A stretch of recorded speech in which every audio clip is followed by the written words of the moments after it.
सुनो, मुझसे तो कोई उम्मीद रखना मत, और हाँ, आज अपनी चाय खुद बना लेना।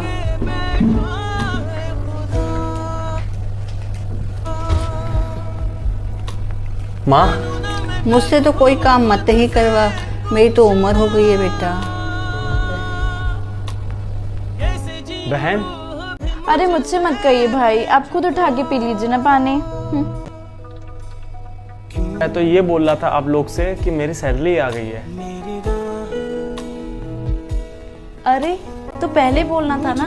चलिए कोई बात नहीं, आप जल्दी से हाथ मुंह धो लीजिए, मैं आपके लिए गर्मा गर्म चाय बना देती हूँ। हाँ बेटा, चाय पी ले, फिर सब लोग मिलके घूमने चलेंगे। हाँ भैया, बहुत दिन हो गए कहीं घूमने नहीं गए हैं। किसी ने सच ही कहा है, अगर मर्द के पास पैसा ना हो ना तो उसकी घर में कोई कदर नहीं करता।